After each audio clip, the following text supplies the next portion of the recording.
You know what's good on everything? Bacon. You know what's good in every movie? Kevin Bacon.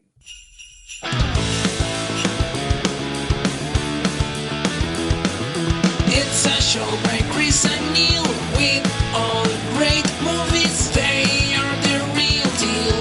We watch them all, so you don't have to. It's movies that don't suck and some that do. Ladies and gentlemen, elves of all ages, this is another episode of Movies That Don't Suck and Some Do. My name's Neil. And I'm Chris.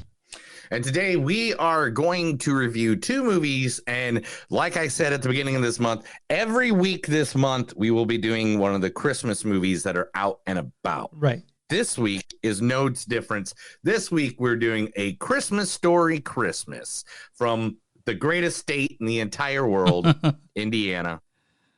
Yeah, I mean, it's Hoosier State, right? That's what it is, right? Yeah, I mean, how many other states have multiple Christmas movies? Wait, so what's this? Are you talking about like both the Christmas Story and Christmas Story Christmas? Both Christmas stories, Prancer. Oh. Well, it's in Michigan and Indiana. A National Lampoon's Christmas Vacation. That's in Indiana? How far across the nation do they drive for the vacation? Do you remember? No. Okay. But anyway, Home Alone.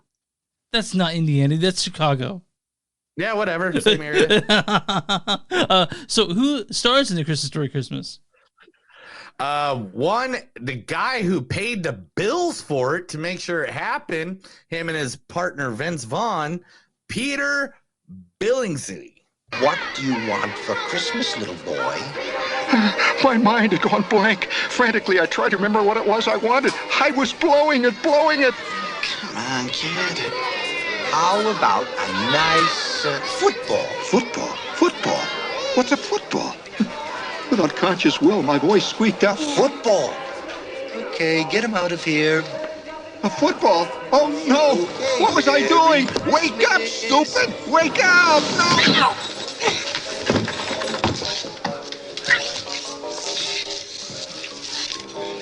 No, I want an officer right under carbonation 200 by the rifle.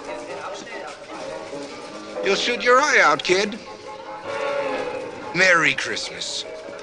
Ho, ho, ho. To be fair, the only thing that Billy P. Bingley says in that is what he wants. Most of that talk is Gene Shepard. Yeah, nothing I can do about it. Yeah. Because to be honest, there's like literally none that he talks a lot. Yeah, he doesn't. So I just figured do the scene that's the most memorable. Oh yeah, for sure. Ho ho ho! Yeah. The scariest Santa Claus I think I've ever seen in a movie.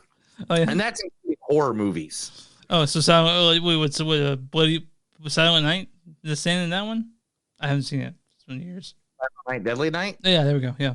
1, 2, 3, 4, 5, 6, or 7. Let's keep it number one. Number 2 is kind of like literally just like a copy of number 1. It was hilarious. Anyway, next coming up, next actress is Erin Hayes. I think what your father means is we love you both. Now backpacks are packed. Let's go. Have a great day. Love you. Goodbye. Be good, okay? Oh, I got you a little retirement gift. I mean, if you have time in your schedule. I will move some things around. Let me see. What do you got? To a great cop for a job well done. It's a gyro bowl. Oh, I know what it is, Donna. It's the bowl that won't spill. How did you know I wanted it? Every time the commercial came on, you kicked out your legs and you screamed. Yeah, and it worked because now I have one. All right. Let's test this baby out. We got to start small. Let's try some pretzels, okay? And I was worried that when you retired, we'd be bored. So that's from the first episode of King of Queens ever, right? No, that's the first episode of Kevin Can Wait. Oh, it's something different. Okay. And after that, she got fired, replaced by Leah Rames from King of Queens. Oh, Leah Remini. And Leah Remini. Then she made a show called Kevin Can Go Fuck Himself. That's what Erin Hayes made? Yeah. That's amazing. I love that. Yes. I thought it was great to play the good part that she was actually in and not to get fucked over by all those people. Also, Julie Haggerty Ladies and gentlemen, please calm down. Please listen to me. I want to tell you what's going on with the ship. Thank you. We've been thrown off course just a tad. What's a tad? Somebody asked exactly what's a tad. What exactly is a tad? In space terms, that's about 500,000 miles. Oh, that's interesting. The bumps you feel are asteroids smashing into the hull of this ship. Also, we're flying without a navigational system and can't seem to change course. Miss, are you telling us absolutely everything? Not exactly. We're also out of coffee. From Airplane 2. Yeah, from Airplane 2. Airplane 2! Oh my god! You know how long I looked for fucking clips for her on that movie as soon as I saw that she was in Airplane 2? Oh my god. Took me forever, but I loved every moment of it. A bunch of other people that are in this movie are literally the original cast of Christmas Story right here. So the original Christmas Story is what some of the original cast is from. Not Christmas Story 2. Not that Did you watch that one? Not that one. The Christmas Story. Yeah. Not Christmas Story 2. Yeah. And you know there was another movie they did, I think, if I remember. Wait, you search for it now? I think the only thing. Yeah, I think the only thing there was Christmas Story 2. And yeah, here it is. That's it, buddy. There it is. I found the sequel. Are you ready for this? This is seriously the sequel. I'm ready for it. This is seriously the sequel. I'm getting it there as soon as possible. Stop yelling at me. Why do you always yell at me? I forgot that this was a sequel to this movie until just now, until this very second. But the other sequel, because this is the third sequel, is this. My Summer Story? Really? Yep. Okay. And that was in 1994. But this is a Christmas Story. Christmas actually has the original cast, everybody except for the mother. The mother is not the same. She retired. Lady. She retired. Yeah, she retired. And the dad acting, died. So, yeah, I mean, so you know, it is what it is. Then the next movie we played is the next movie we're going to be reviewing today is going to be the Spielbergs. It's called the Fabelmans. Whatever, it's the Spielbergs. Anyway, featuring the ever so Oedipus complex Steven Spielberg, Michelle Williams. Hold on. Okay. You learn to live with it. You didn't. You left. But we are very much still friends.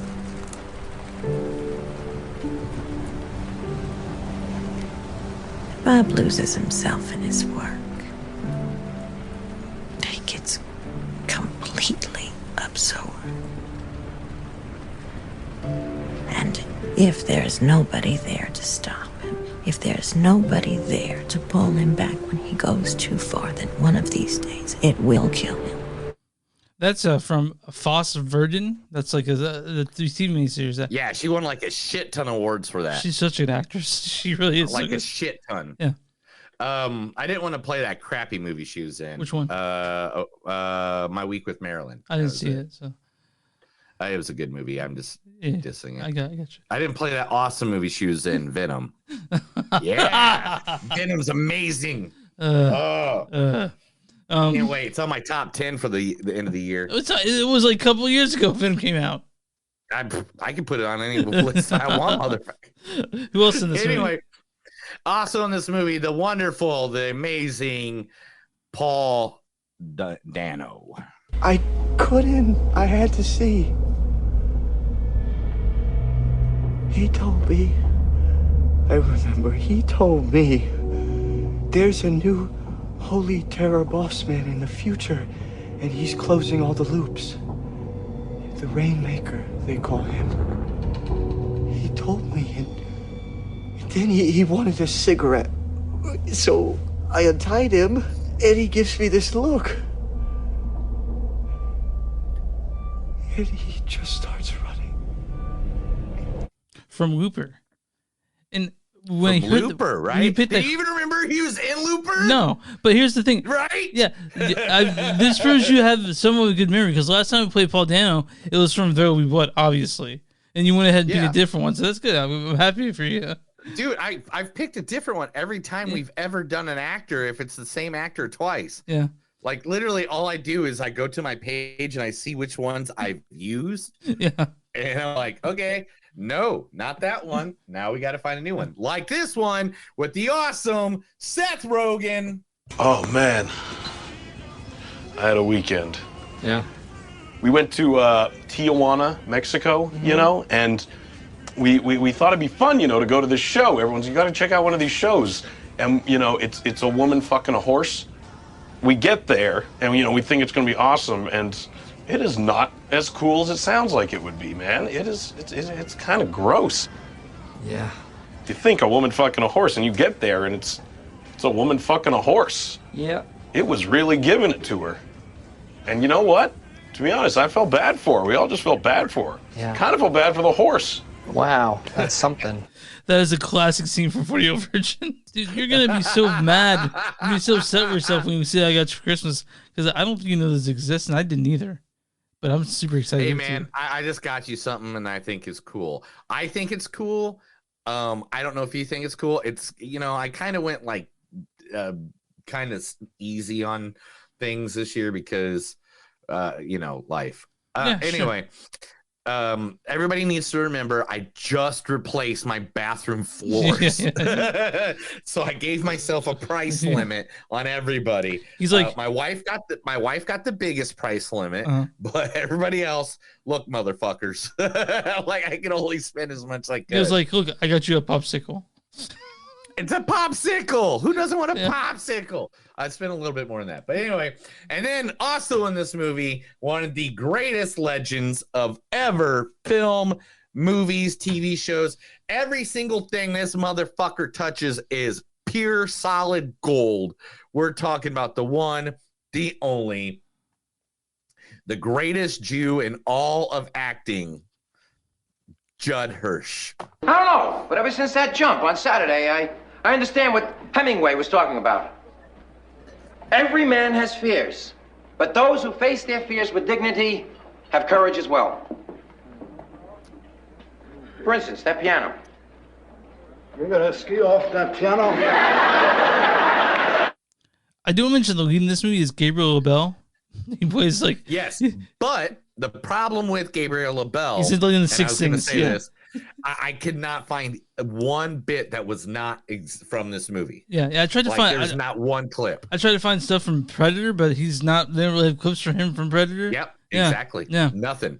He's been in like Six Things. So Gabriel LaBelle is also in this movie. New up and comer. We'll talk about that when we get to the movie. Chris, tell everybody where they can find us.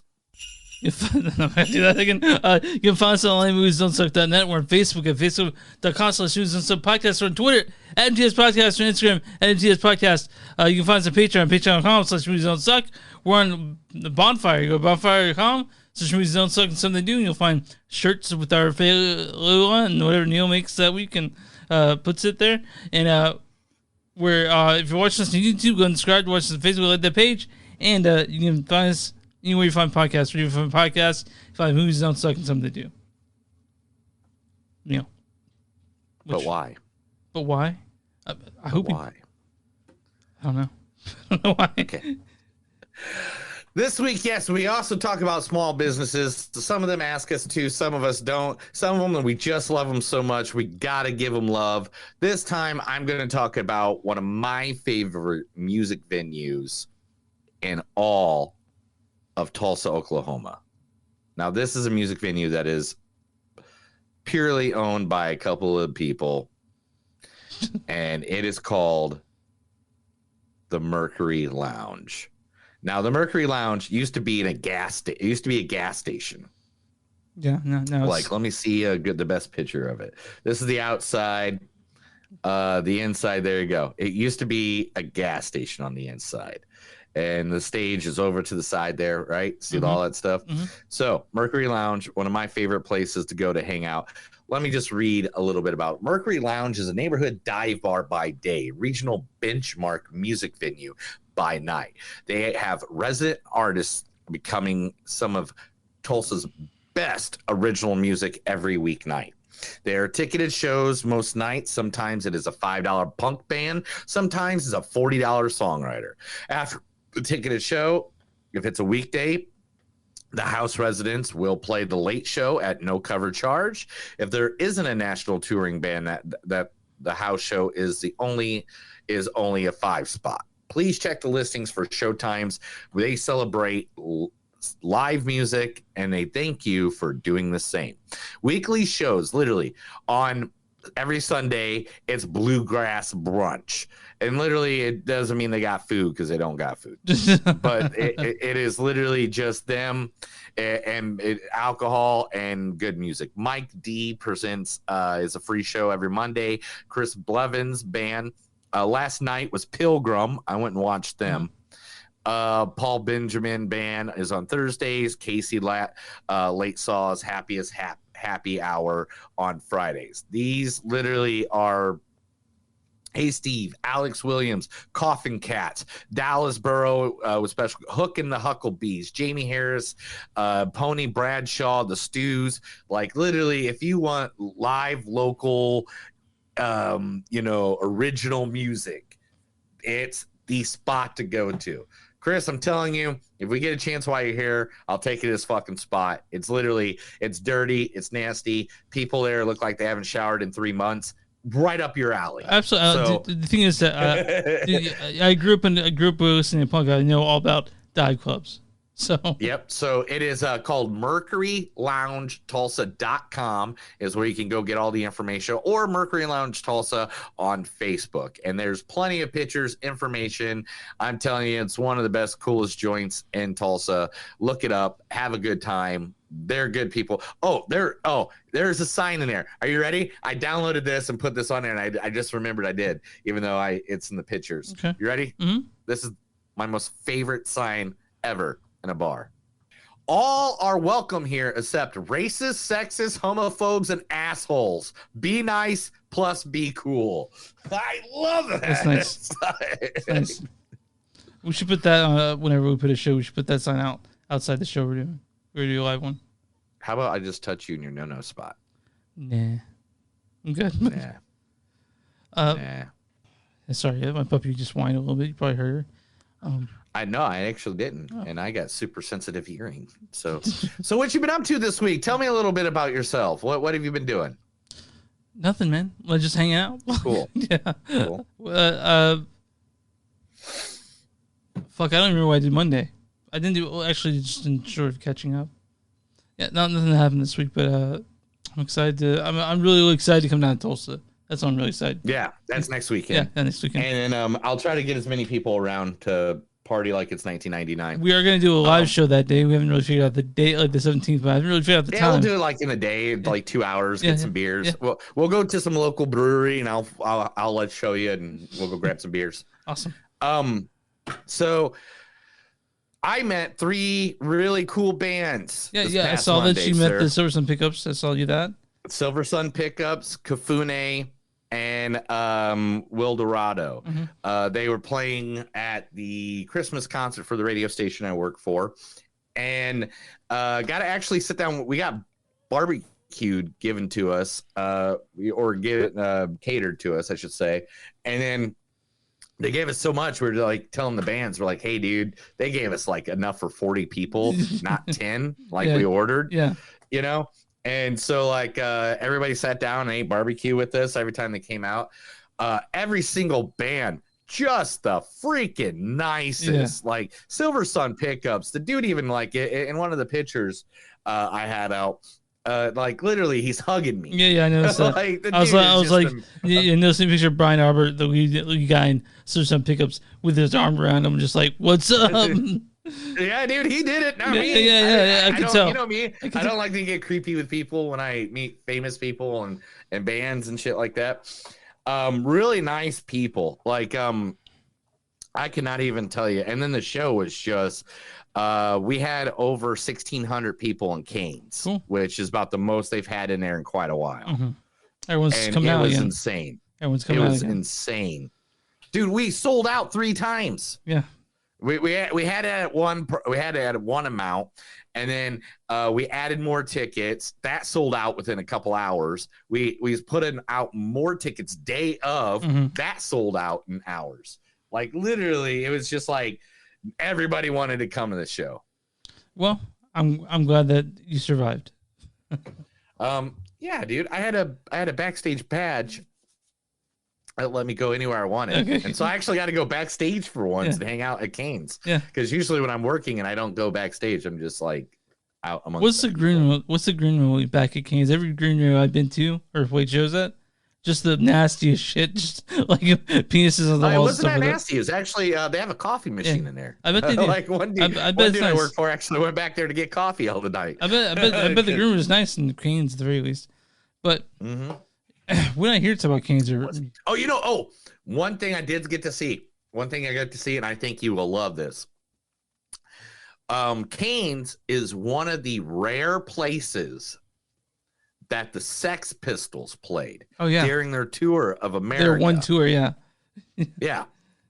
There is a hole in the wall that Sid Vicious did that they framed. That's amazing. I love that so much. Yeah. And I was just like, and I don't know why I didn't take a picture of it, but next time I'm at Canes, I'm going to see if Bradley allow me to go back there, take a picture of it. And I will get you a picture of the hole that Sid Vicious left at Canes, dude. I heard that and I was like, I don't know why I didn't take a picture, even though I was taking pictures all fucking day. I think that the night before, the night after, they played the Crystal Ballroom in Texas, and now that place is torn down. So, yeah, dude, that's insane. Yeah. All right. Oh, has anybody been chatting with us? Oh shit. Lindsay's been chatting with it. Hi, Lindsay. Oh yeah, Lindsay will definitely meet you up when we're all here. Hi, Lindsay. When you're down here. She's one of our good friends. She is badass. She smokes hella of the pot. Anyway, so what movie are we talking about first, Chris? A Christmas Story Christmas. This is directed by Clay Cadis.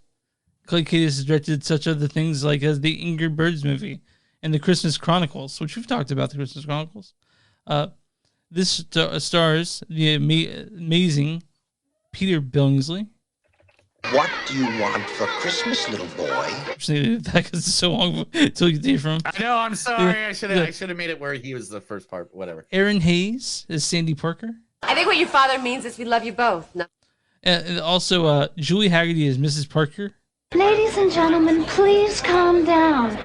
Also, this stars River Drosh as Mark, Julianne Lane as Julie, Scott Schwartz as Flick for the original Flick, R.D. Robb as Schwartz, the original Schwartz.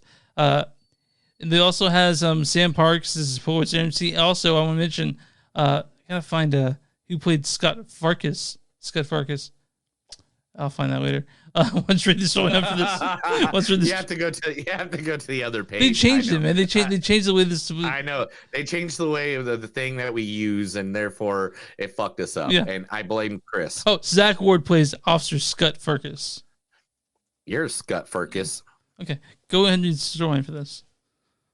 Oh, there's a storyline Yeah, for there this. is. Okay. There's. All right, cool. Let's see what it says.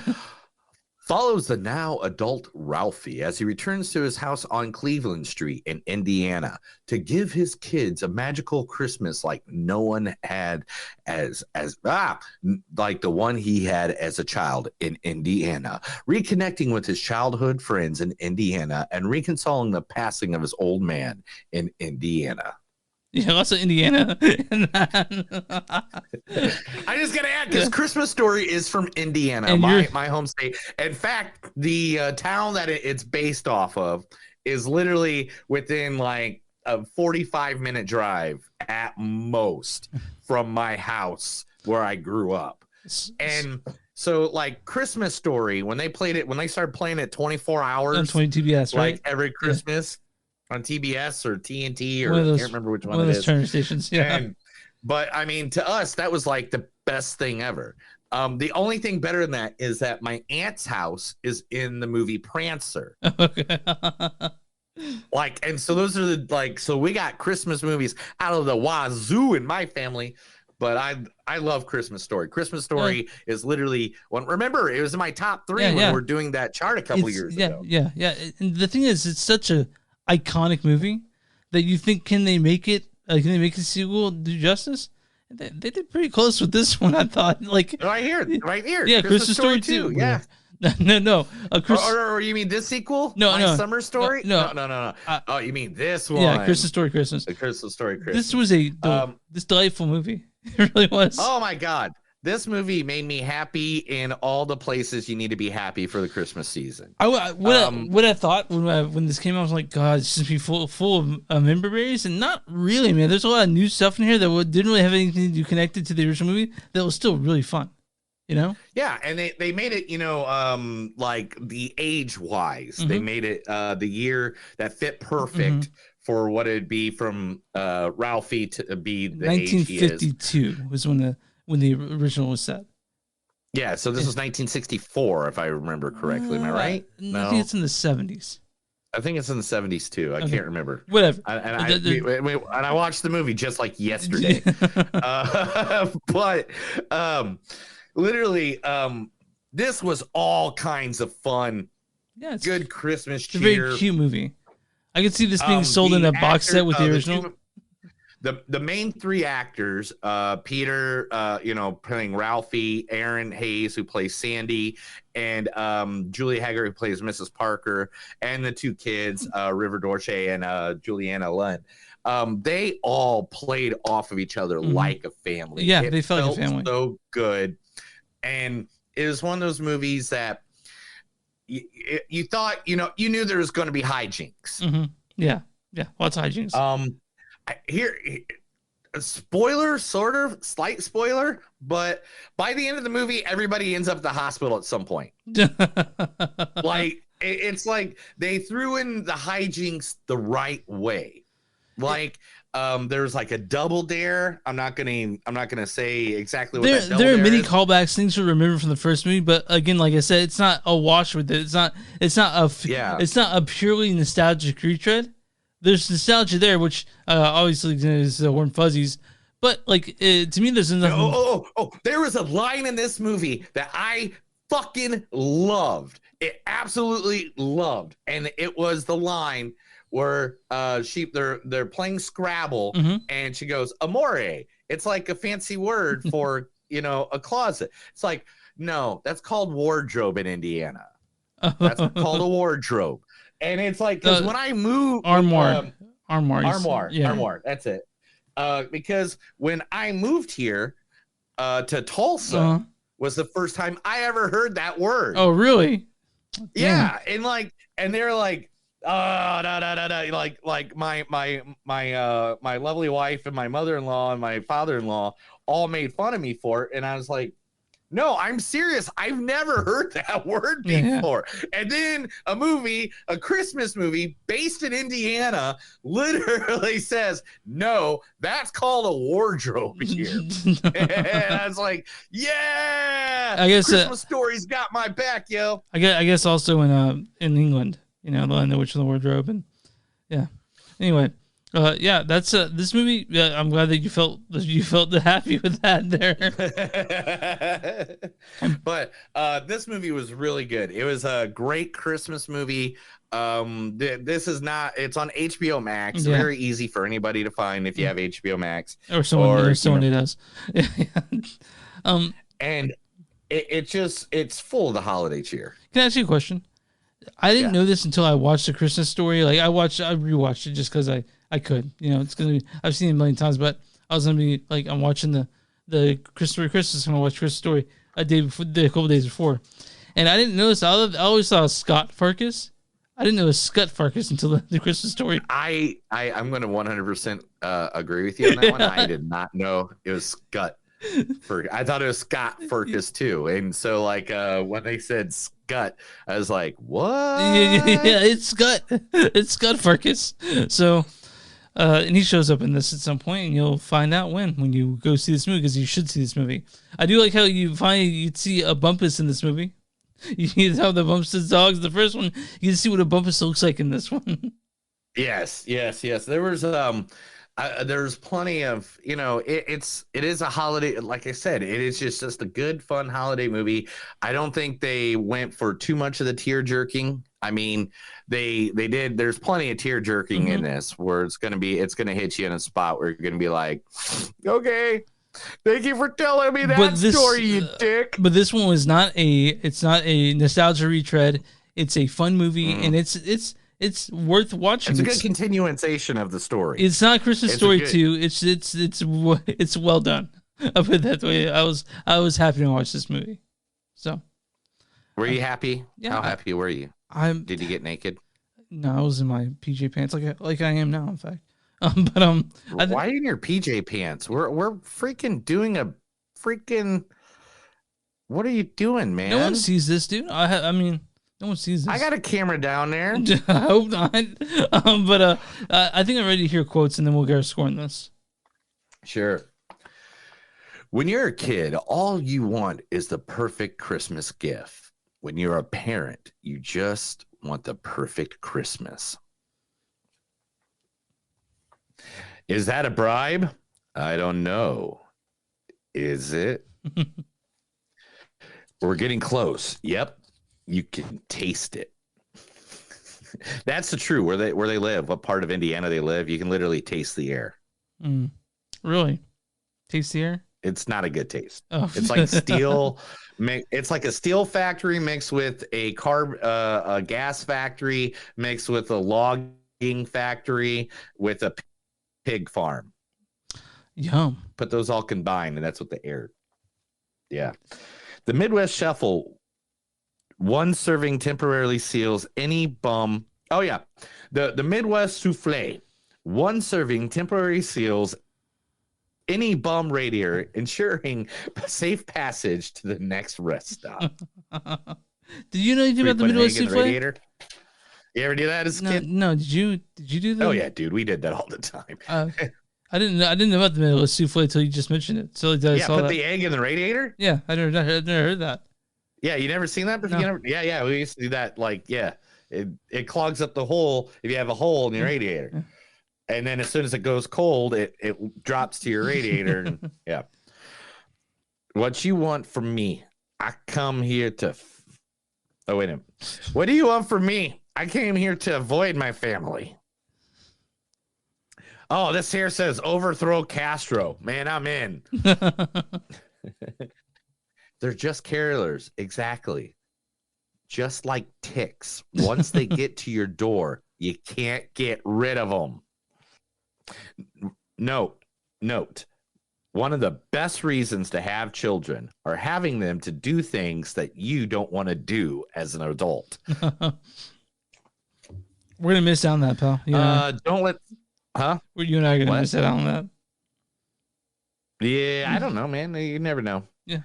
The Batmobile lost its wheel and Joker got away. Hey. Okay. No. Don't say it. Don't say it. It's the thought that counts. Yeah. Oh. The Shirley Temple with just 3 simple ingredients making kids feel like adults. Isn't that weird though? It's the truth. Yeah. How many times did you have a Shirley Temple as a kid at a bar with your parents while they're drinking? My parents didn't drink, so 0. Oh, how did they not drink? They're from Texas. My dad's not the big drinker. My mom didn't really do that either. I thought from Texas, everybody drank and everybody slept with each other's sisters. That's not how it works. And they're from Louisiana. I don't know. They're from Louisiana. I might let you know that. Oh, well, that really makes sense. Sorry. If revenge is a dish best served cold, this is a frozen dinner. Any sensible person knew far well no one over 40 should ever go sledding. But these were not sensible people. You cannot look away from this.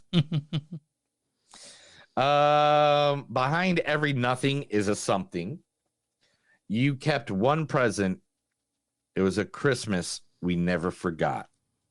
Nobody cared how much it cost because I can't believe I'm saying this.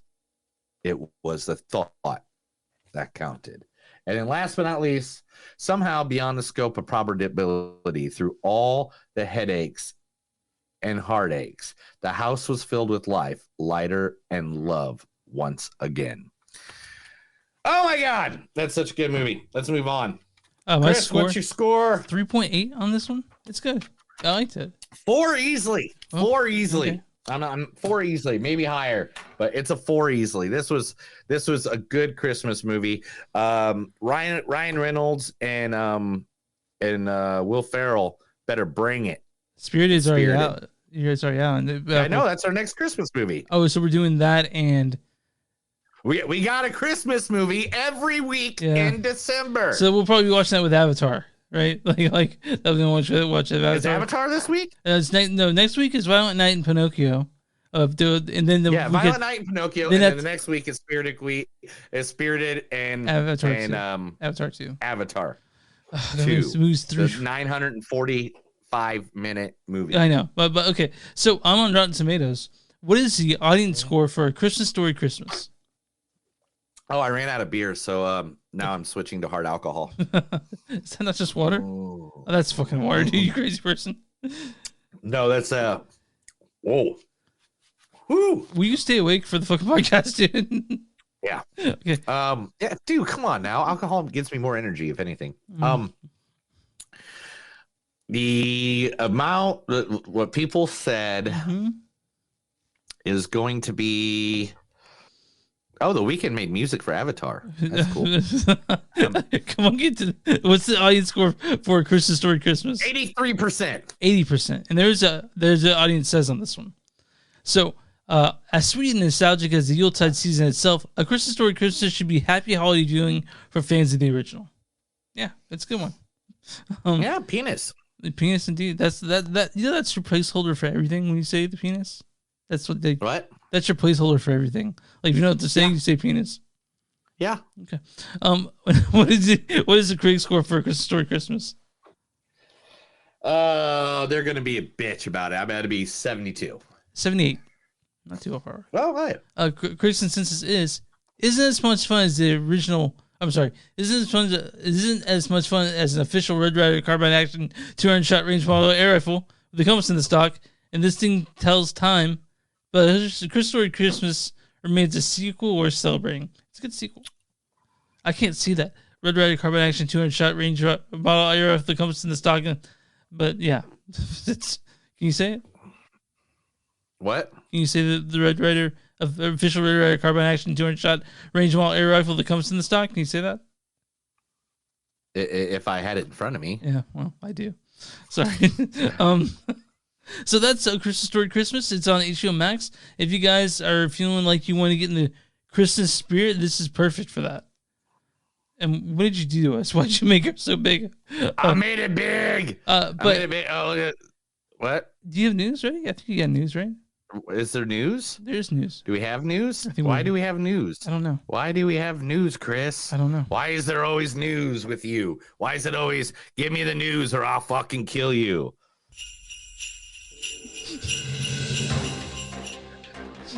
This is the Movies Don't Suck and Some of Them News. I'm going to tell Chris a bunch of stuff that's on the internet that he could look up on his own, but he's too lazy to, so I do it for him. No, I think you actually like saying news. I think you actually like doing that, so here we are. I feel like you got to defend yourself every time, and that's not the point of it, Chris. It's not the point of it. All right. The point of it is just for you to relax. Relax. Sorry. Take a deep breath. And everybody hates James Gunn. All right, let's get started. Why do people hate James Gunn? I mean, I'm glad he. This week announced Man of Steel 2 is canceled. Black Adam 2 not coming. Wonder Woman 3 not happening. Fucking Flash movies getting a boost up. Gonna be out a couple of weeks earlier than it was originally. Jason Momoa is going to be not Aquaman. He is going to switch over to being Lobo. Literally, The Batman universe won't be touched, though, by James Gunn at all. He will not touch it. Black Adam lost the same amount of money, over $100 million, which is $20 million more than what the Batgirl movie cost to make. So Black Adam lost money at the box office? Yeah, lost over $100 million. That's crazy. I mean, it's not surprising, but it's crazy amount of money to lose. Do you know why? Do you have any guess why? Because it costs like $400 million to make. Okay, I mean, but you have any idea why? They put it on held for 10 years. 10 years, Chris. But so Superman was at the back of that, but they're not gonna have another Superman movie? No. Okay, good. Well, they're gonna probably cut his part out of the Flash movie too, that he went back and re-recorded. Okay. Oh shoot, man! I totally forgot this. I made this just for tonight. Here we go. Yep. Christmas label in the corner. Okay. Anyway, so as it goes, James Gunn says, so as for the story yesterday in the Hollywood Reporter, some of it's true, some of it's half true, some of it's not true, some of it we haven't decided. And this is all put out today, by the way. Although the first month at DC has been fruitful, building the next 10 years of story takes time, and we're just beginning. Peter and I choose to helm DC Studios. Now we are choosing in a frackish environment, both in the stories being told to the audience itself, and will be an unavoidable transitional period as we move into telling a cohesive story across film, TV, animation, and gaming. But in the end, the drawbacks of transitional period were dwarfed by the creative possibilities and the opportunity to build upon what has worked in DC so far, and to help rectify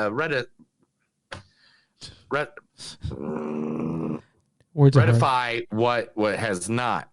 We know we are not going to make every single person happy every step of the way, but we can promise everything we do is done in the service of a story, in the service of the DC characters we know and cherish, and we have cherished our entire lives.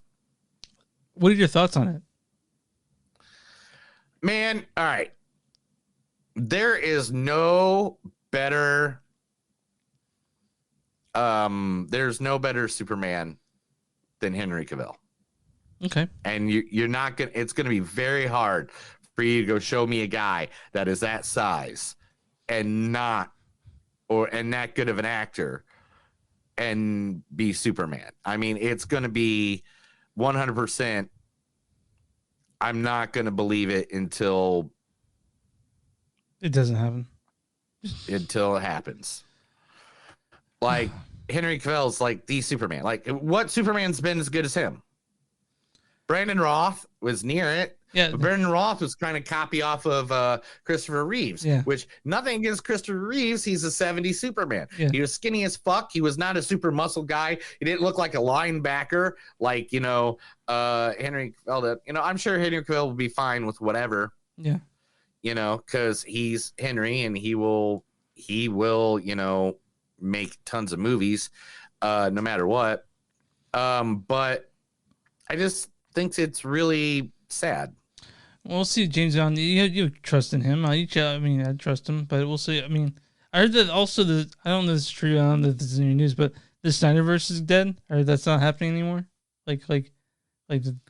Yeah, that's what I'm saying. That's what they're doing. They're getting rid of all the people that acted in the Snyderverse. Yeah. Well. Oh well. It's all your fault. It's not my fault. I had nothing to do with it. You definitely had something to do with this shit, bro. I know how you are. You're always doing shit to just try to get people in trouble. And I love you, but man, I'm not a rat, dude. I'm not a rat. You're a rat. You're a rat, bro. What's next? What your face is next if you knew what's good for you. Yeah. See, I took a drink at the moment that you're about to still looking for news. I thought you'd be ready, but here we are with dead air. It's all your fault, bro. Maybe it is. You know what? I guess we need to pop on this one real quick. Okay. People's Choice Awards. Cool. Who won? I don't know. Because the People's Choice Awards is actually picked by the people, like the Oscars, where you can pay somebody money and win, just like, voting in America. So People's Champion Award went to Lizzo. Okay. The Music Icon Award went to Shania Twain. The People's Icon Award went to Ryan Reynolds. The movie of 2022, the best movie of 2022, no. and I gotta admit, it's in my top 3, bro. So I'm down with it. Is Doctor Strange in the Multiverse of Madness? It's not my top 3. It's not. 5 of the movie, 1, 2, 3, 3 of the movies that are in this list of the top movies of 2022 that people could vote for are actually, I think, in my worst category. What are they? Nope, Jurassic World, and Nope, Jurassic World and Elvis. How did Jurassic World get on there? I have no idea. It's weird, guys. I'm not trying to shit on people, but those being the top 5 movies of the fucking year blows my goddamn mind.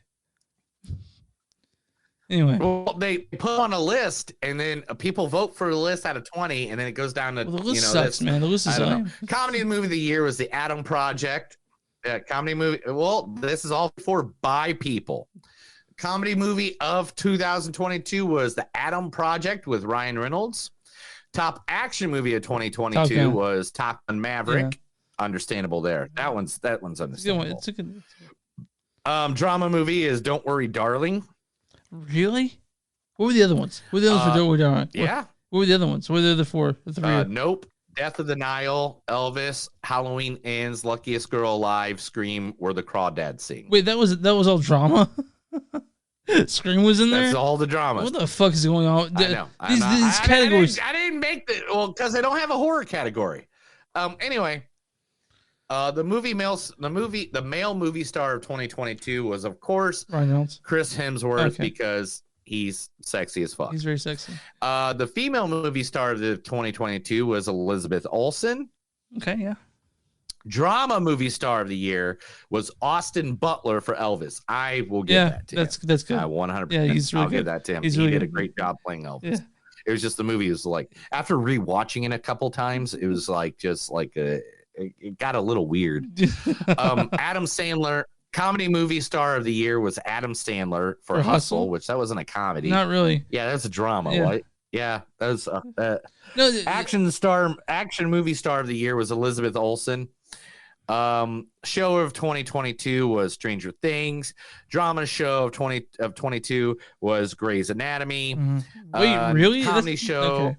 Sorry, I'm just. Yeah, I didn't even know that. I didn't even know that was still on. This is last season. Yeah. Someone tell me there's a few people watching right now. Grey's Anatomy? Is that still fucking on? I think I watched it. I mean, they started singing in one episode. I think that's when I turned that off. I had a girlfriend in 2009 that was really into Grey's Anatomy. It's been years. Has it really been on that long? Jesus, dude. All right. Never Have I Ever is the comedy show of 22. The Kardashians is the reality show of the year. Competition show, The Voice. Male TV shower is Noah Scanapa from Stranger Things, who plays Will. Female TV star is Eleni Pompa of Grey's Anatomy. Yeah. What the fuck did Grey's Anatomy? Oh, here's another one. Drama TV star Marquisa Harjita from Law and Order. Oh, Mariska Hargitay. Mariska Hargitay. Yeah. TV comedy star is Selena Gomez for Only Murders in the Building, which I can kind of see that one. I like the movie. I like that. It's a good show. It's a good show. I'm done with that. I'm not reading People's anymore. Choice Awards, guys. I'm sorry. The People's Choice Awards fucking weird and lame, kind of. Yeah, this is fucking weird. How Khloe Kardashian can win anything in this day and age. Oh, the binge-worthy show of 2022. This one I agree with. Dahmer. Oh yeah. That's a good one. That and The Bear. Oh, the Bear. Dude, I love The Bear. The Bear's the shit, isn't it? I love The Bear. You know how much I want to go back to Chicago and freaking get me an Italian beef sandwich? Because I've had Italian beef sandwiches here in Tulsa, Oklahoma. And don't worry, I love Tulsa. I'm not dissing you, but your fucking beef sandwiches suck dick. You and I should go to Chicago and get ourselves an Italian beef sandwich. Let's drive right now. Okay, let's go. I will send the show. See you guys later. HBO Max is doing a documentary called Miss Cleo, which will dive into the mystery of America's favorite psychic, Miss Cleo. What the fuck? All right. Are we running out of so many ideas that now we're going to tell the story about the lady that was on at 2 a.m. in the morning this bitch when lives you're in, like drunk? This bitch lives in New York and does not have a Jamaican accent at all. But did you watch I'm down for it, man. Did you watch Pepsi? Where's My Jet? Yes. Yeah, yes, I did too. Yeah, I watched that too. Crazy. That was hilariously. The guy needed money. Tracy Flick can't win. Reese Witherspoon is to star in the election sequel with Alex Payne returning to direct. Oh, okay. That Alexander Payne wasn't gonna do it. No, but now he's back. I am very excited about this. I love Alexander Payne. I love everything he does, and I can't wait to see this one. So Tracy Flick is a hardworking assistant to the principal at a public high school in suburban New Jersey. Still ambitious, but feeling a little stuck and unappreciated in midlife. Tracy gets a jolt of good news when the longtime principal, Jack Weed, appropriately announces his retirement, creating a rare opportunity for Tracy to ascend to the top job. Is Matthew Broderick going to show up again? Who cares, man? It's Reese Witherspoon, man. She's adorable. She's good actress. I mean, every time I see it's like every time I see Bruce Campbell, I'm just happy. The thing is about the original election is that it shows how pathetic Matthew Broderick's life ended up at the end of that. He's like a tour guide in a museum. He has a apartment. He has to lift his bed up into the wall. Man. Yeah. Firebug. Taron Egerton is to star in a crime series about the California arsonist for Apple Plus. Okay. Man, I need to get your sign in again for Apple Plus so I can watch some stuff. Guys, there's some stuff on there. Neil's talking about getting his own. Wink, wink, hint, hint. Yeah. Free stuff. That's how you watched that. You used to have because you watched that with Tom Holland movie where he's a drug addict. Yeah, and I also watched the morning news show that they had. Did you watch Ted Lasso, all of it? Oh yeah, dude. Yeah, I've already watched it beforehand. Okay. Are you ready? Your favorite series is getting a fucking sequel. Are you ready? I'm pretty sure it's not my favorite series, but tell me. Yes, it is. Rush Hour 4. Woo! I heard about this. Jackie Chan. Like, Chris Tucker. Who still cares about it? I don't understand. Do you understand the words coming out of my mouth? Also the sequel. Man, don't understand the words coming out of your mouth. Yeah. Nobody understands the words coming out of your mouth. I love that. But yeah, they're doing a sequel. There we go. Let's go with that. I don't need to go deeper into that. Violent Night, which is the next movie that we are so excited reviewing next week. Seeing it Monday with 7 people. Yes. So nice. Nice. Anybody want to go see Violent Night with me? I see a couple people are on here. All right, let me know. We'll go see Violent Night together. All right. Violent Night. So good. They're already getting a sequel. Oh, so more Violent Night. A most Violent Night. Yeah. Silent Night, Violent Night, or something like that. They should do something like that. I've heard really good things about it, so I'm really excited to see it. We'll see what happens. Catalina Sandino is now joining the cast of Ballerina, the John Wick spinoff movie. So now that's like, I don't know how many fucking people have joined that goddamn movie, but like literally there's so many people in it now. I know Keanu Reeves is going to be in it. Angelique Houston, Lance Reddick, Ian McShane. I like that Lance Reddick quite a bit. Yeah, I think it sounds like it'll be great. Drew Barrymore and Cameron Diaz wants to make a female remake of Planes, Trains, and Automobiles. Aren't they doing that with someone else though? I don't like Kevin Hart or some shit like that. Like they're making like another one with like The Rock and Kevin Hart or something like that. Like it was something like that, but I can't remember what it was. But I don't know if we need that. I don't know. If it's good, I'll give anything a chance if it's good. Okay. I thought Cameron Diaz has retired from acting for some reason. Maybe I was wrong. Yeah, I forgot. Yeah. June 23rd, 2023. Mm-hmm. It's like 2 weeks after my birthday. June 23rd, 2023. What's happening? Wes Anderson's new movie, Astro City, will be released June 23rd, 2023. I'm excited, man. I want to see it. I heard. I figured there at least been like a screenshot, but I'm excited. Do you want me to go through the cast one more time for you? Yes, please do. Okay, here's the cast: Jason Schwartzman, Scarlett Johansson, Tom Hanks, Jeffrey Wright, Tilda Swinton, Bryan Cranston, Edward Norton, Adrian Brody, Liv Siegel, Hope Davis, Stephen Park, Rupert Friend, Maya Hawke, Steve Carell, Matt Dillon, Hong Chow, William Dafoe, Margaret Robbie, Toby Reeve, Jake Ryan, Grace Edwards, Austria Amanda, Sophia Linus, Ethan Lee, Jeff Goldblum, Rita Wilson, and many others. So Margot Robbie's gonna be in it. I know. I heard that. And then Tom Hanks. Yeah, I know, dude. It's exciting. Jake Ryan. Yeah. I mean, come on, dude. That's like a list of Bryan Cranston, Edward Norton, Adrian Brody. Adrian Brody. And then it's not William Dafoe, it's Willem Dafoe. That's what I said. Shut up. I was saying a lot of names there. Okay. You're lucky I didn't kill you. Oh yeah, that's but no, dude. As Astro City, super excited about it. But I think Oppenheimer comes out the week before that, which I cannot wait for, by the way. That next But anyway, yeah, I'm excited for movies coming out all the time. Super excited. Ice Cube cannot get the rights back from Warner Brothers for Friday. So, what does that mean? No more Fridays? I don't know. Warner Brothers is weird right now. I don't know what they're doing. They don't know what they're doing. We'd love to have it back. I think it's going to be closed to a time when it gets back. So we'll either wait for the time or we'll keep trying to convince them that they need to let us control the movie. Okay. All right, dude. Let's get a Friday for Christina McCarthy is the front runner to succeed Bob Iger as the CEO as Disney. When's Bob Iger going to step down? Who knows? Yeah. He already did. Oh, he did? He did like a month ago. Whatever. So Shawnee Smith is in talks to return for the new Saw movie with Tobin Bell. Okay. Can't wait for that.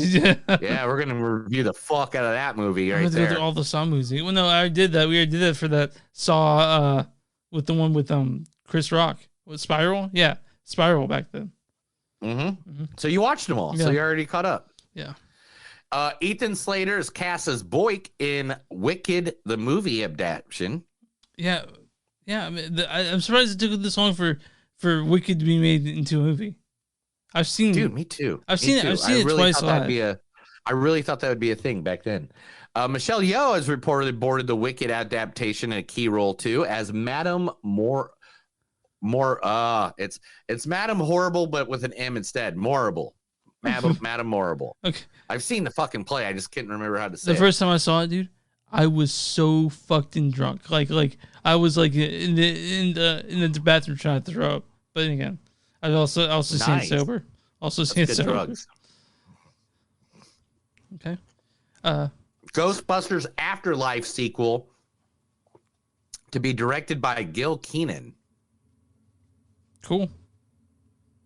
She's the one that wrote Ghostbusters Afterlife and is known for directing A Boy Called Christmas and Monster House. I've not seen any of those movies. Well, that's your own damn fault. Roadside Attraction confirms release date for Moving On, starring Jane Fonda and Lily Tomlin.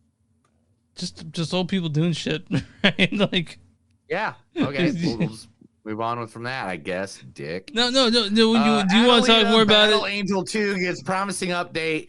They're in the pre-production form of it right now. Yeah. There's a little film called Adelita Bad Angel that I'd love to circle back and do a sequel to, and been talking to Robert Rodriguez about that, and hopefully that comes to fruition. We've been in many talks about it. We saw that. Toe Jam and Earl. Yes. What about Toe Jam and Earl? I fucking love Toe Jam and Earl. The movie is happening at Amazon Studios. I'm slightly interested. I'm slightly interested.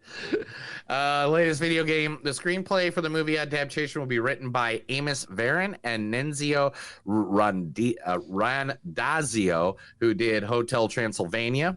Additionally, a synopsis for the movie will also be released when Toe Jam and Earl centers on two space alien rappers who come to Earth seeking a cure for a disease eradicating their home planet's rhythm, funk, and groove.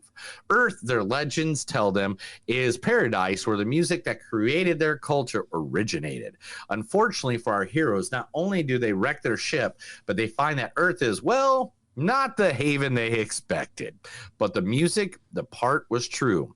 So begins their quest to find as much of the music they can in hope of saving the planet, and maybe ours as well. So I have many fond memories of playing Toe Jam and Earl games with my brother growing up. So, yeah, let's do it. And last but not least, we're going to end on one more note about a video game movie. Okay. The Tetris movie has been rated R. What? I want to know if this is now. The upcoming movie, based on the legal battle over the rights to Tetris, has been given an R rated for adult content and language. I'm excited for it. I really want to see it. I'm a big Tetris fan. I was kind of like, before we were like, kind of like, whatever. How are you at Tetris? You pretty good? Oh, dude. Yeah. I made it to 127 once. Yeah. I mean, what's your highest level? I've been playing Tetris Battle, so I forget how the original goes. So, but I think I'm pretty good at it, man. I gotta be honest. I think I'm pretty good at Tetris. You don't believe me? It's okay. You don't have to believe me. You was me. And that's it for the news, man. Let's get to that last movie. That is the movies that don't suck in some of them news. I say a bunch of stuff because Chris doesn't know how to use his phone to scroll. I'm not that much of a Luddite, dude. I just, like you were earlier, you guys, if you guys don't know, Neil runs our Instagram and our Facebook, and I do Twitter. Don't only your Panic Fest, I do our Twitter. And Neil's like, I'll teach you how to use all those things, but I know how to use most of them. But he wants to make me feel like a child. But every time they change something, you freak out. Yeah. You're like, "Wah!" What's going on here? But, like an old man, you're like, oh my god. Where's my pudding? But let's talk about The Fabelmans, directed by Steven Spielberg. I mean, if you guys don't know he directed, why you listen to the show, right? Should I listen to movies off? No, I'm not a douchebag like that. Okay. I don't, just because they don't know something, I'm not going to be like, hey, why are you listening to us if you don't know shit? Okay, they listen to us so they find out stuff. Okay. We're supposed to be the ones giving them information, Chris. Fine. E.T., Schindler's List, Saving Private Ryan, Indiana Jones, The Raiders of the Lost Ark, Temple of Doom, and The Last Crusade. Fucking so much. He's a legend, and he directed this movie, The Fabelmans. AI. You forgot AI. Yes, it's not a classic though. Jurassic Park. But in Jurassic Park 2, he directed that one as well. Is AI not a classic? I don't think it is, man. It's a classic. Is it? I mean, it's old, but I'm not sure people are clamoring to talk about how great AI is. I mean, maybe to you it's classic, and that's all that counts, really, right? That's all that matters. Really? Yeah. You also most recently. Tell me again how it's not good. I didn't say it wasn't good. I just don't know if it's a classic. I'm sorry, Neil. Neil's really mad at me for some reason. Okay. Moving back to the movie. Written by Steven Spielberg and Tony Kushner. They've been working together, but the first movie they wrote together was Munich, which is a great Spielberg movie. This stars Paul Dano as Bert Fabelman. I had to see. Also, Michelle Williams as Mitzi Fabelman. You learn to live with it. This also stars Judd Hirsch as Uncle Boris. I don't know, but ever since that jump on Saturday, I understand what Hemingway was talking about. Also, and Seth Rogen is Benny Lowe. He's Uncle Benny. Oh man, I had a weekend. And it also stars Gabriel Labelle as Sammy Fabelman, Matteo Zorin as younger Sammy Fabelman, Kelly Carson as Natalie Fabelman, Alina Brace is younger Natalie Fabelman, Julia Butters is Reggie, and then Bertie Borer is younger Reggie. And why don't you go ahead and read the storyline for this one, pal? I don't like it. All right. I'm going to sub some words. Okay. A movie based on Spielberg's childhood growing up in post-World War II era Arizona. From age 7 to 18, a young man named Sammy Fabelman discovers a shattering family secret and explores how the power of movies help us see the truth about each other and ourselves. So you took out the loosely part? Yeah, it's not loosely. Yes. I've seen, you know how many fucking interviews I've seen on this damn movie? He's like, it's my childhood. Yeah. Like here, in fact, here, let me put up fact number 3 I have from this movie. You ready? Boom. Right here. Seth Rogen told reporters that Steven Spielberg often becomes so emotional on set during production. It's directly based on his life, and pretty much everything that happens in this movie is something that happened to him. What did you think of this movie? Because I told you what I thought of it because you wanted to know which one you were going to see this week. Are you mad at me? Well, I mean, I told you, I just wanted you to like give me, you know, what's the movie? What's the, you know, what's the one? Yeah. You already saw both of them. Yeah. But my thought on this movie was. Oh, do you want to tell the story in the theater real quick? Because she told me about the story. Oh, you want me to tell everybody about the 2 people jerking, like masturbating each other down the road for me? Yeah, that was great. Yeah, Neil's like, I can enjoy you guys. I just heard the slobbering noises. Sound like slobbering noises. Like it was no. This is what it sounded like. It sounded like this. They were jerking each other off. Yeah, they were jerking, making out, and all that stuff. Well, I mean, it was a guy and a girl, Okay, so I mean, they were masturbating each other off and stuff. And like everybody's like looking, like there's only like 3 other people in the theater, and they're all like looking up at me like I did something wrong. Yeah. And I started mocking them for a minute. I mocked them for a minute. I was like, and that didn't work. And then I do this awesome thing because in a silent theater, this noise is great. Yeah. People hate the clicking of a pen. Yeah. So I tried that. That didn't work. And I was like, look, I'm not going to go over there and see some dude's wing ding. Yeah. Right? Yeah, about that, yeah. Yeah, you know, and they had their seats completely reclined because it's at an AMC where you can recline them all the way back. And I just went out to the snack band and I just said, hey, look, dude, 2 people be fucking. Yeah. And the guy just looked at me and I go, yeah, seriously, man. There's like 4 of us, 4 other people in the movie theater, you know, me included. And we're just trying to watch the movie. But these people are so slobbering over each other that we can't even enjoy the fucking movie, man. Yeah. I go, and I don't mind people getting their rocks off. I don't mean to be, you know, Mr. Downer, but, you know, I'm literally trying to do this for my podcast. I'm trying to watch this movie. I'm trying to pay attention to it, trying to notice the acting, the beauty. And all I hear is, you know, it's like, and I could get it if it was a sexy fucking movie, but it's not. Like if we were 50 Shades of Grey, but this movie has little kids' voices in it, like every 5 seconds. How the fuck are you getting hard on that, bro? Yeah. So they got kicked out. Yeah, they came in, told them that they need to calm down, and like 10 minutes later they got up and left. Yeah, well. Anyway, the movie. Back to the movie. Can I talk about how great the acting in this is? How much I love Paul Dano in this. Paul Dano's good in everything he's ever done. Ever. Can you ridiculous. name a bad movie the fucker's been in? I know, right? He's so good in this. And like, one of the things that I loved about his character is he's scientific minded. So everything that they did, he hid the science behind, and it sounds just like a fucking dad, basically. You know what I mean? Michelle Yeoh's great. In a Seth Rogen, man, doing like a serious role. You know. Mm-hmm. Are you okay? Mm-hmm. Yeah. I'm just looking at Paul Dano stuff. I just like, when did this guy start acting? And it was like 1996. Yeah. So I would have been 16. How old would he have been? 4? The first time I ever noticed Paul Dano was in Little Miss Sunshine. He was 4 years. He was 4 years younger than me. So he'd have been 12. You dick. Why did my parents move out to Hollywood and let me become an actor? I could have been a better actor. I would have worked out. I would have, no double chins for me. Yeah. I'd have been like, look how pretty my baby blues are. I know. They're pearly. They're Right, dreamy. anyway. Like I said, but Paul He Dano's was even on the fucking Sopranos. The Girl Next Door.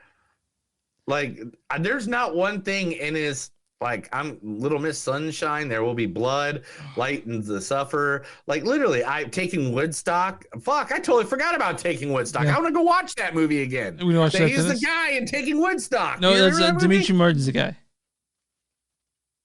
Dimitri Martinez? Yeah, he's the main guy in Taking Woodstock. Oh, yeah, okay. Oh, yeah, it says right here he's the VW guy. Anyway, All right, man, I'm gonna have to go watch some shit. Anyway, Cowboys and Aliens. He was in one of the greatest sci-fi westerns of all time. One of the few. The Proud. I think it's the only one, to be honest. Yeah. There's a reason for it, but I still loved it. I thought it was a good movie, even though other people didn't Harrison like Ford. Is that why? Daniel Craig. Oh yeah, he wasn't in. Yeah. Harrison Ford, Daniel Craig, and Paul Dano. Okay. There you go. What more do you need? But we're not talking about those. We were talking about the Fabelmans. All right, so the Fabelmans. It's about Steven Spielberg and how it sucked to be a Jew in Arizona. Hollywood. That was Hollywood when they started getting shit for that.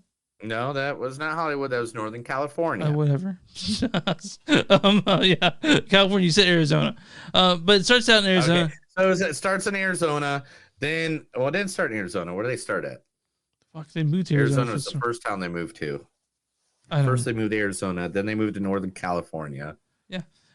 Jersey. They were in Jersey. They lived in Jersey. Okay. And then at first, I mean, I'm not gonna lie. I thought like there was some swinging going on in this movie. Yeah, I noticed it. Like I was like, what's the deal with Uncle Benny? Something's going on with Uncle Benny. And but the thing is, I really like this movie. I was. Oh no. When I finally could get into it and 100% be in the movie, yeah, instead of hearing two people, yeah, whatever. Yeah. I was down like a clown. This movie was fucking awesome. Yeah. Seth Rogen, probably one of the best serious roles. Yeah. That he did in a movie. Yeah. No, this in a while. It's like the way that like I was transfixed by this. Like it's Spielberg at the top of his game, really. You know? I mean, so you want me to compare this to E.T.?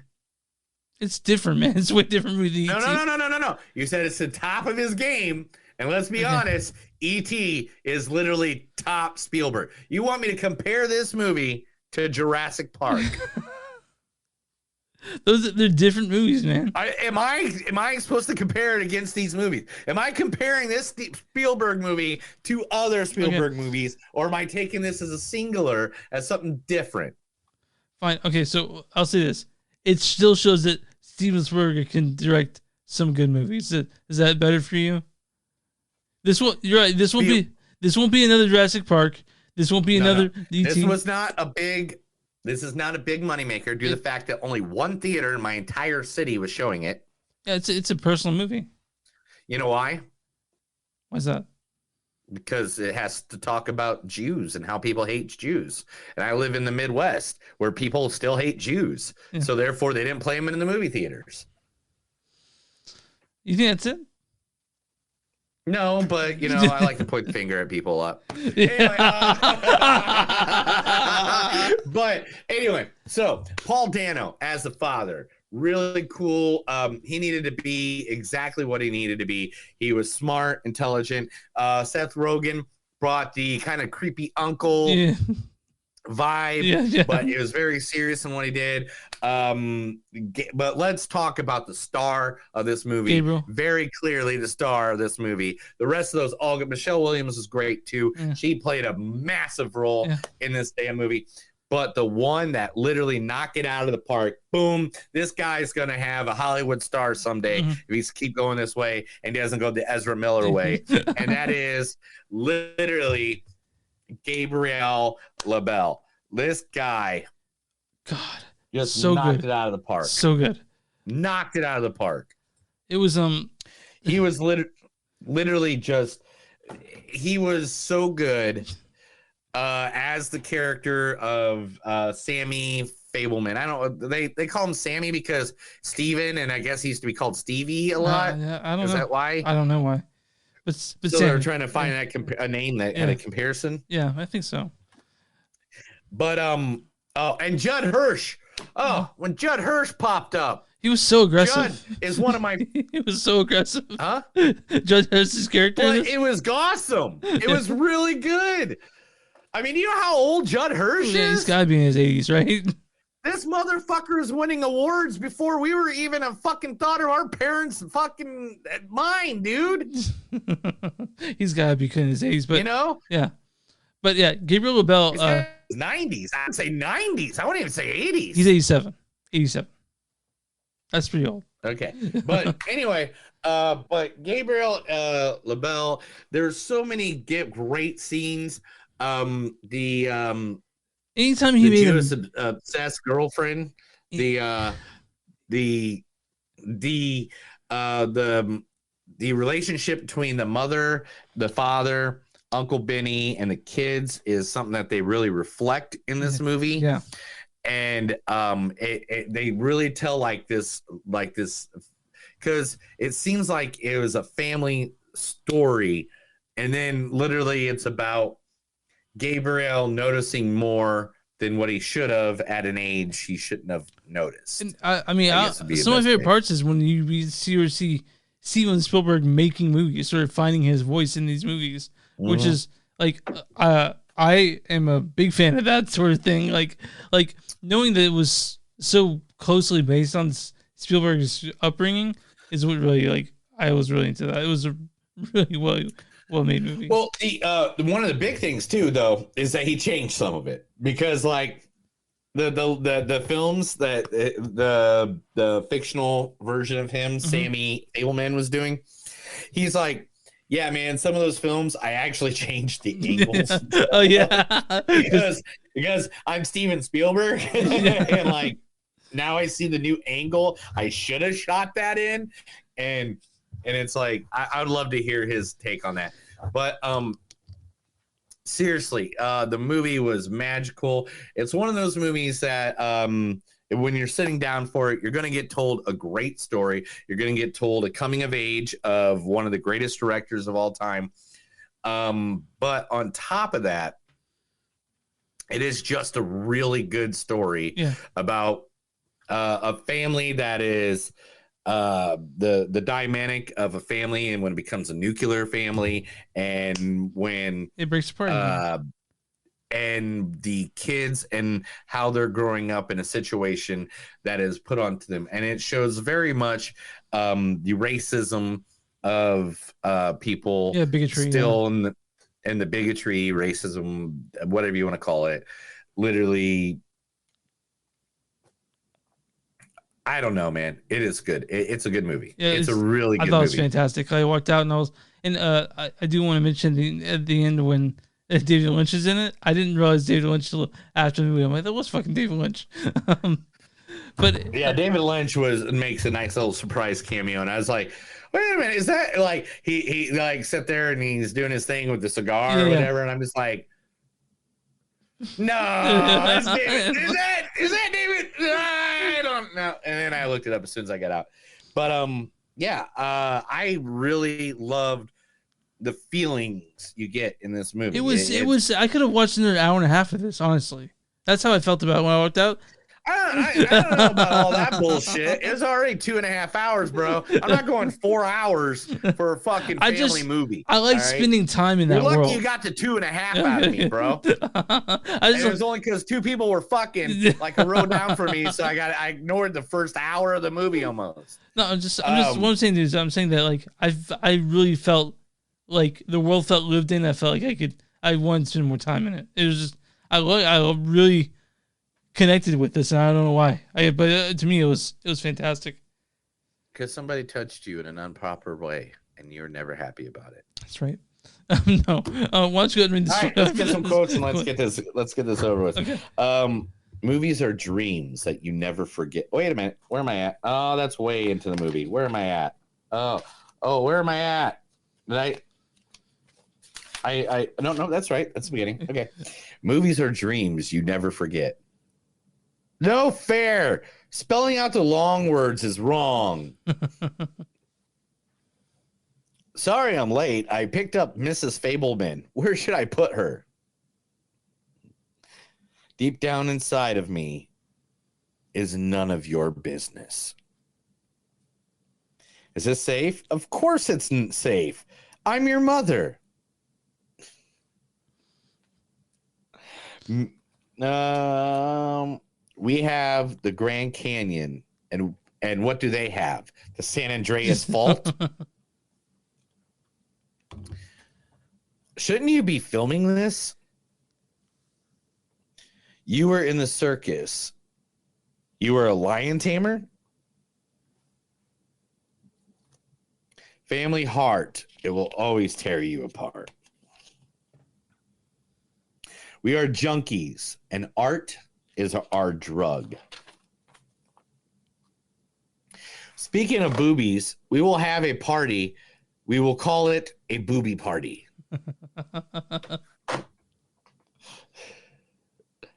Mom, don't worry. I won't tell anyone. You ever stop making movies, it will break your mother's heart, and she doesn't deserve that. Guilt is a wasted emotion. Nobody likes Jesus. Well, except other Jews. You have something to say to me? Say it to my face. Apologize. Apologize for killing Christ. Well, I am not 2,000 years old and never been to some... So, no. Oh, I've never been to Rome. Sorry. Never been to Rome. So, no. You're Jewish. Yeah, since the day I was circumcised. Jesus is sexy. He's sexy as sin. Tomorrow after school, want to meet up behind the bleachers and pray some more? Did you find Jesus?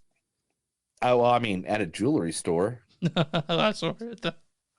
I have a monkey at home that's smarter than you, you anti-Semitic asshole. We're never not going to know each other. How would you live? How would you like to meet the greatest director of all time? And here it is, the best line of the fucking movie. Good luck and get the fuck out of my office. All right, man. What's your score on this one? Oh man, I'm not gonna lie, it's the same as the last one. I'm gonna 100% tell you it is a 4. I loved this movie. It was a good movie. I could rewatch this movie very easily. I'm going higher, man. This one's a 4.3 for me. 4.3. You think it's a 4.3 for you? Yeah, absolutely. Have you been drinking? No, I'm not drinking. I've been sober. I mean, I was sober when I saw the movie. Are you sober nuts? But yeah, this was a fantastic movie. If you like Spielberg or you had just interest in Spielberg, this is a good place to start. But of course, you gotta watch E.T. and Jurassic Park. But it's a good movie, man. You gotta watch the other. You don't have to watch the other movies. This is a good movie on its own. Yeah. I just said that because Chris is like, this is the Spielberg at his top of his game. No, it's not, Chris. He fucking did E.T. He did fucking E.T. He did Jurassic Park. Indiana Jones. He did things that will be down in cinematography history, in fucking cinema history. Like literally, how much? I mean, what isn't Jurassic Park one of the top 3 movies of all time? Yeah, it's just this. It's just so good, man. It's beautiful. It's such a good movie.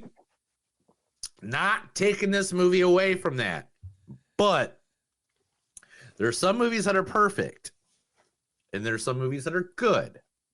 And Jurassic Park and E.T. are perfect movies. What's the audience score for this one, Rotten Tomatoes? The audience score in this one, I definitely think has to be an 85. 81%. There's audience says on this one. I've not been that far off tonight. I feel like I'm pretty good today. Audience says the Fabelmans may be slow in spots, but Spielberg's nostalgic look at his childhood will take plenty of viewers back to their home. Okay. What was the audience score? It was a critic score for the Fabelmans. Man, I have no idea. Let's do it.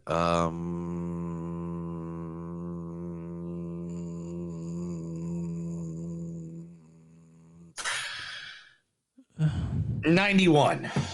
92. You're really close. Damn!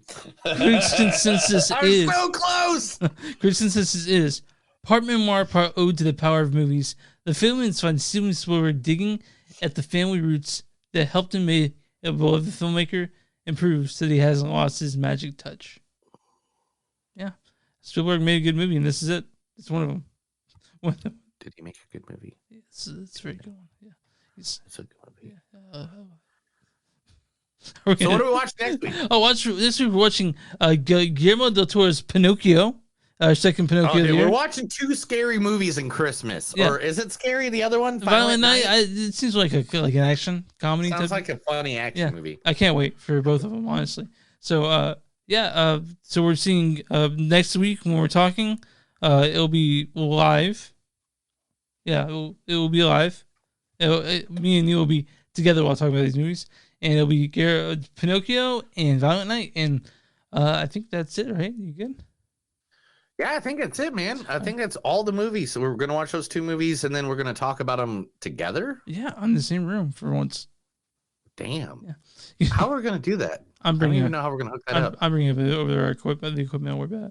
Like, do I still send you sound clips? Like, what? You could definitely do that, and I'll just load them up before we drive up down there. Wait a minute, and then the buttons will be in front of me too, right? You can touch them. Yeah, I'll let you touch them. Yeah! I'll let you start the intro and everything. I'll let you press the buttons. Yeah! All right. That's amazing. I'm touching all the buttons. And I'm also bringing the mics and the bars because the mic right here has to. You just need one mic, dude. I got my own mic. See this? This is my own mic. Connect to this to hear the sound volumes. You need to be connect to this one. It's a USB connector. I fucking don't know. You know what? Grab whatever you want. Okay. Just don't bring any fucking firework. It's already in my trunk. I don't know what you want me to do. It's nothing you can do about it. It's already coming, Neil. All right. You can find us on moviesdon'tsuck.net. We're on Facebook, facebook.com/moviesdon'suck. We're on Twitter, @moviesdon'suck. We're on Instagram, @moviesdon'suck. We're on bonfire.com, search Movies Don't Suck and some that do. You email us at info@moviesdon'tsuck.net or moviesdon'tsuck@gmail.com. Watch us on YouTube, subscribe, watch Facebook the page, and everywhere you find podcasts, you can find Movies Don't Suck and some that do. What do you do for small business, Neil? You got a small business, let us know. Give us that information. Send it to us. We'll be more than happy to promote your small business right here on this podcast every freaking week. We love it. To our thousands of listeners, our millions of followers right there. I wish it was the other way around. Millions of his listeners and thousands of followers. It'd be fine with that. It doesn't matter. Are you good? Not anymore. I'm going to kill you in your sleep, Chris. I know where you live. That's another episode of Movies Don't Suck and Some Do. My name is Neil. And I'm Chris. And remember, guys, girls, and friends, no matter what you do in this life, remember, there's nothing better than a Red Ryder 2000 BB gun. And you'll never shoot your eye out. Have a good night.